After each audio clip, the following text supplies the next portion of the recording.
Hello friends, welcome to our YouTube channel. As you know हम यहाँ पे +2 class के सिलेबस को डिस्कस करते हैं।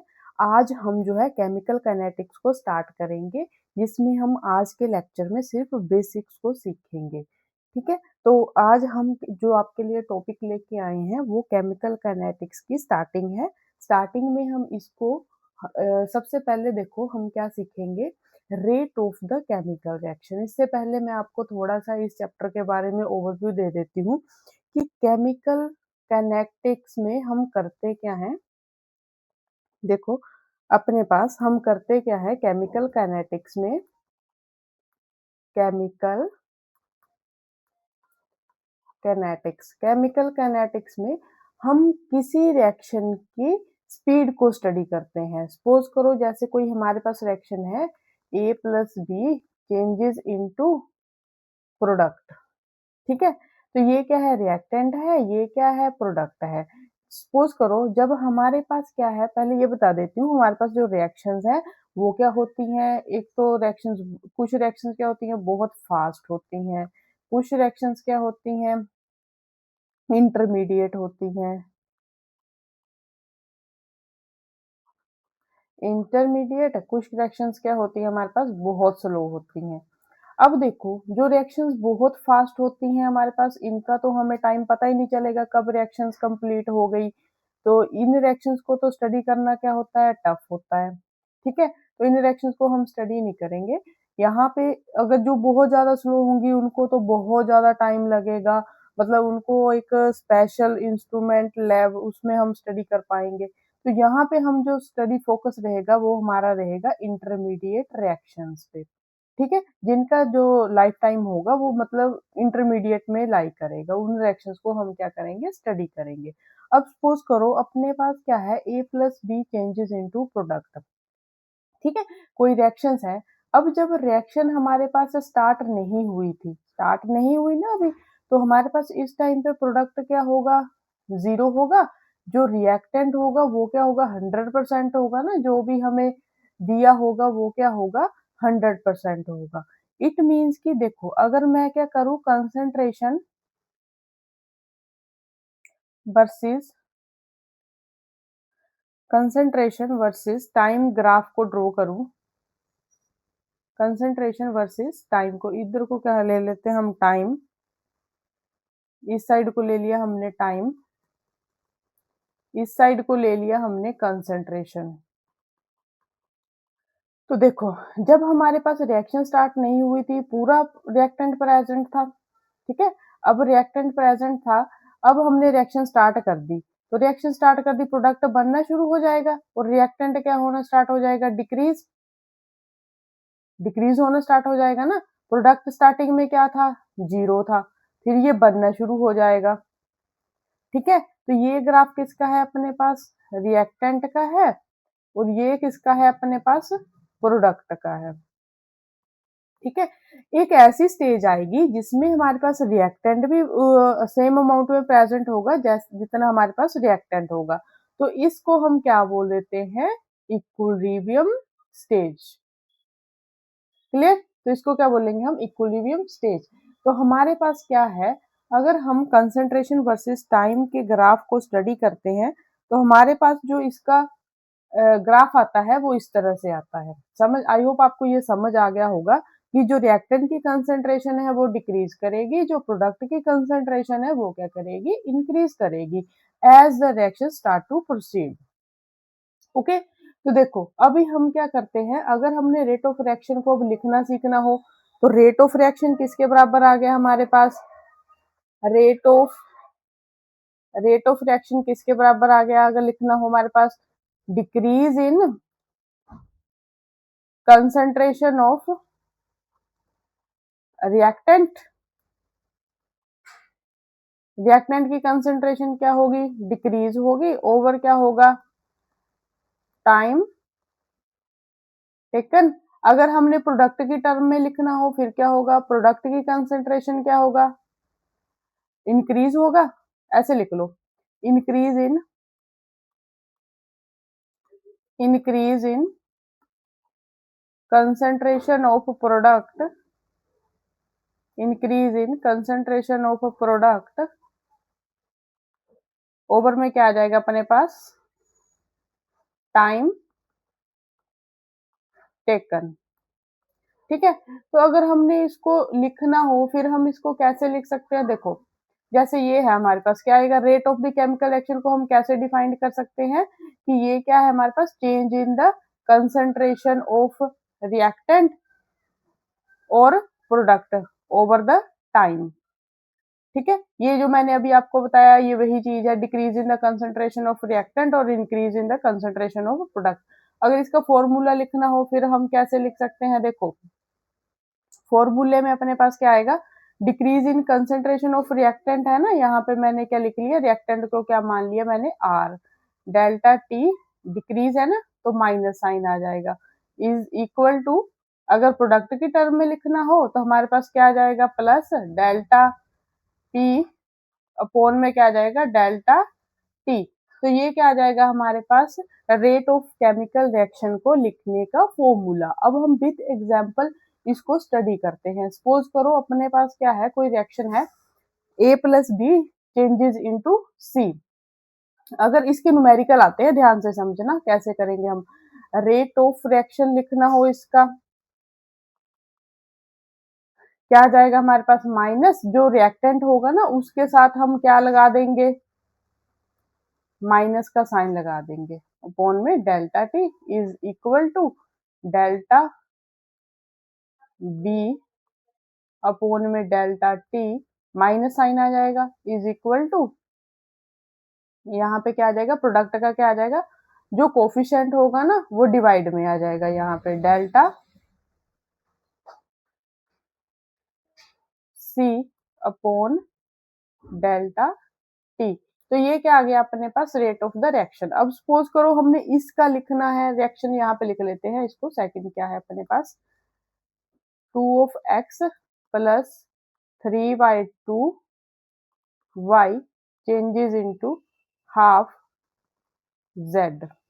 ठीक है, तो इसको कैसे लिखेंगे हम rate of reaction, rate of reaction, ये शॉर्टकट लिख लेते हैं रिएक्शन को ऐसे ना, तो हमारे पास क्या आएगा 1/2, यहाँ पे क्या आएगा माइनस, पहले रिएक्टेंट है ना, डेल्टा एक्स अपॉन में delta T is equal to, अब वो 3/2 है ना तो इसका क्या हो जाएगा, माइनस का 2/3। इसमें ना बच्चे बड़ी गलती करते हैं, इसको ध्यान से देखना, y अपॉन डेल्टा टी, ये कितना आ जाएगा 2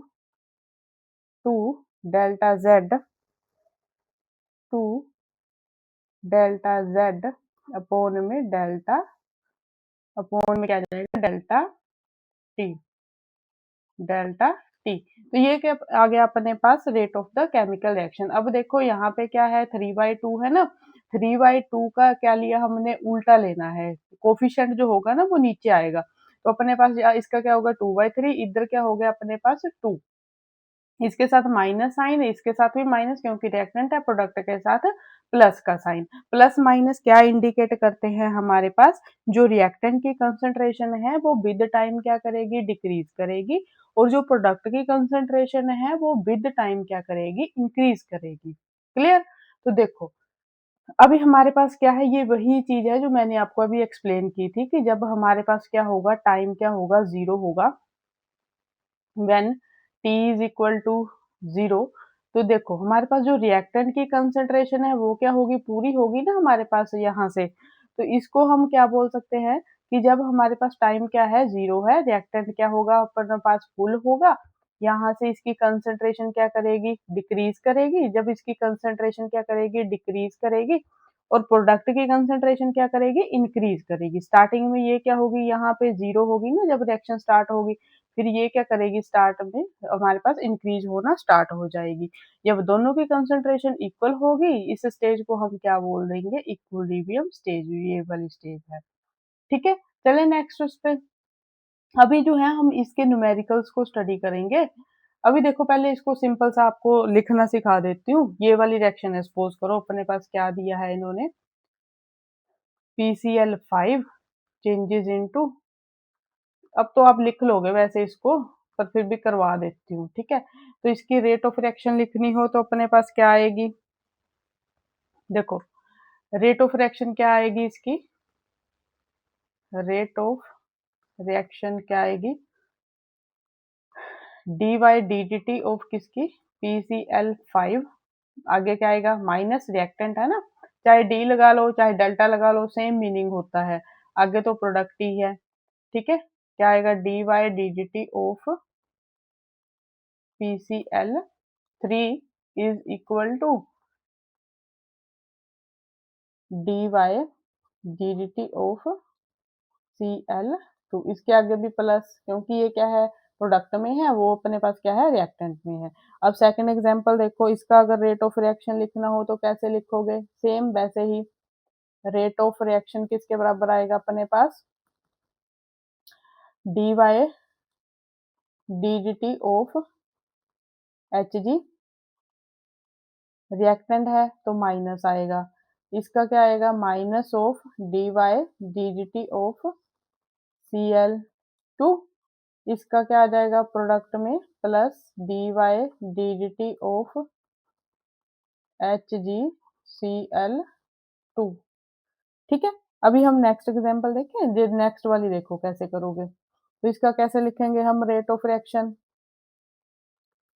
रेट ऑफ रिएक्शन कैसे लिखोगे इसका, D Y D D T of, coefficient आएगा ना पहले, तो कोफिशिएंट हमारे पास क्या है 1/2, यहाँ पे क्या आ जाएगा माइनस रिएक्टेंट है ना, तो अपने पास क्या है यहाँ पे N2O5, यहाँ पे क्या आ जाएगा प्लस का 1/4 D Y D D T of NO2 is equal to plus का 1 ही है यहाँ पे, तो D Y D D T of O2, coefficient नहीं है ना O2 के साथ, तो ये इसका क्या आ गया रेट ऑफ द रिएक्शन। अभी इसके न्यूमेरिकल्स आते हैं, देखो जो पहला न्यूमेरिकल है अपने पास N2 changes into 3H2, reaction क्या दी है हमें N2 plus 3H2 changes into 2NH3,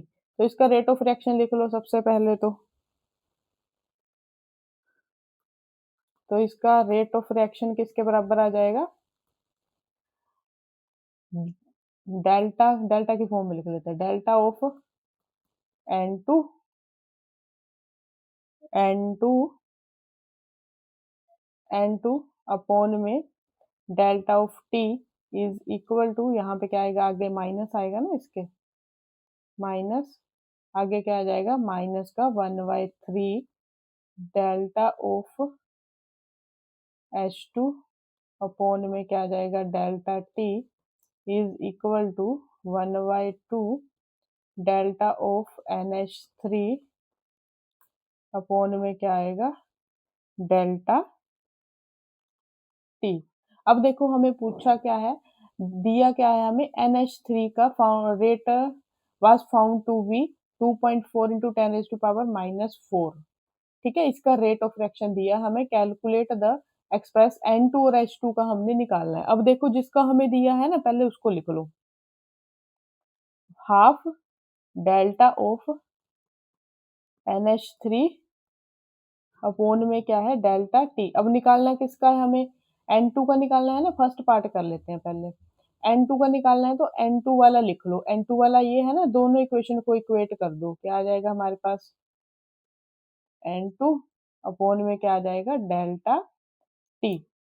ठीक है, तो देखो अभी वैल्यू पुट कर लो, यहाँ पे क्या है हमारे पास 1/2, इसकी तो हमें वैल्यू दी है कितनी है 2.4 इंटू 10⁻⁻⁴। ठीक है, 10 की पावर कितनी दी है हमें -4 इज इक्वल टू, ये तो हमें निकालना ही है। ठीक है, फिर यहाँ से कितना आ जाएगा, इसको कट कर लो, कितना आ गया 1.2, आंसर कितना आ गया 1.2 इंटू 10⁻⁻⁴ मोल पर लीटर, यूनिट जरूर लिखने हैं।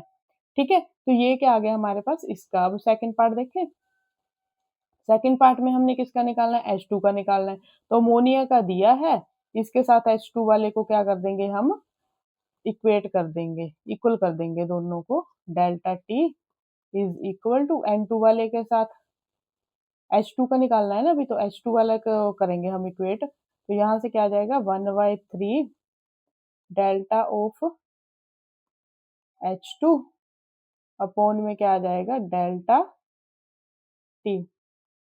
ठीक है, तो वैल्यू पुट कर लो। अब वैल्यू पुट करके कितना आ जाएगा अपने पास यहाँ से 1/2 इंटू इसकी वैल्यू कितनी है 2.4 into 10⁻⁻⁴ is equal to 1/3 into X. ये तो निकालना ही है, तो यहाँ से एक्स कितना आ जाएगा अपने पास, 3 को उधर ले जाओ, 3/2 इंटू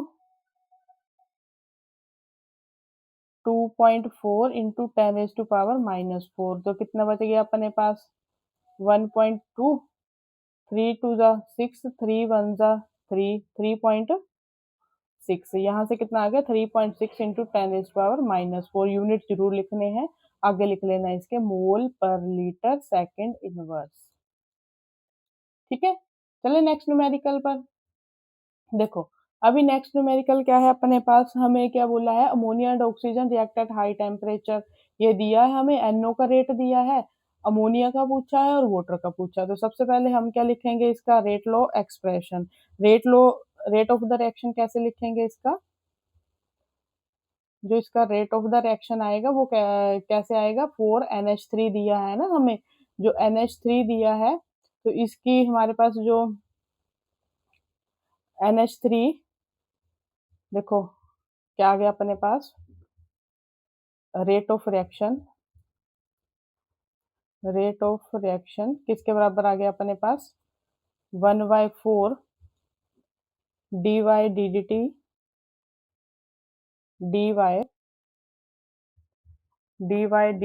ऑफ NH3 प्लस यहाँ पे क्या आएगा माइनस में अपने पास क्या आ जाएगा, प्लस नहीं आएगा माइनस आएगा, 1/5 dy of O2 is equal to 1/4 dy of NO2 नहीं NO है, इज इक्वल टू 1/6। ये तो वही है जो मैंने पीछे सिखवाया ना, वैसे ही लिखा है मैंने रेट ऑफ रिएक्शन, अब तो आपको लिखना आता ही है। अब हमें सबसे पहले क्या है अमोनिया का निकालना है ना, अमोनिया का निकालना है, दिया किसका हमें NO2 का, तो दोनों को इक्वेट कर लो। पहले पार्ट के लिए हम क्या करेंगे 1/4 dy ऑफ NH3 अमोनिया का निकालना है ना हमने, दिया किसका हमें NO का, NO देख लो कहाँ पे है, ये है ना 1/4 dy ऑफ NO। ठीक है, तो यहाँ से ये क्या हो जाएगा कैंसल आउट हो जाएगा, इसकी जो वैल्यू होगी कितनी दी हमें 3.6, इसकी वैल्यू दी है हमें 3.6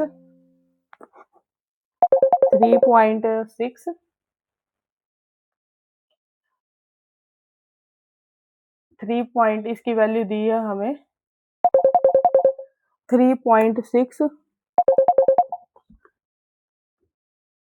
इसकी वैल्यू दी है हमें 3.6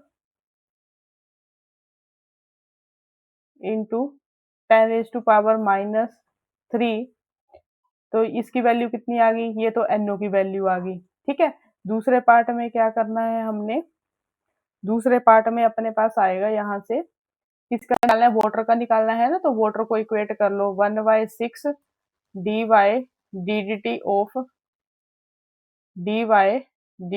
ऑफ वाटर की किसके बराबर आ जाएगी, अमोनिया वाले के, अमोनिया का दिया है ना हमें, इसके बराबर रख लो dy ऑफ NH3। तो वैल्यू पुट कर लो यहाँ से कितना आ जाएगा, ये तो निकालना ही है, 6 को मैं दूसरी साइड लेके जा रही इनटू इसकी वैल्यू कितनी दी है हमें, सॉरी NO की वैल्यू दी है हमें, तो NO की वैल्यू दी है ना, NO की वैल्यू अमोनिया वाली पुट कर लो, कोई बात नहीं अमोनिया की हमने निकाल लिया, उससे भी निकल जाएगा आंसर, कोई इशू वाली बात नहीं है यहाँ से। ठीक है, तो कितना आ जाएगा इसका 3.6 इंटू 10⁻⁻3, फिर इसको कट कर लो, जो अपने पास आएगा यहाँ से कितना आ जाएगा 2 2 जा 4, 2 3 जा 6, 2 2 1 जा 1.8।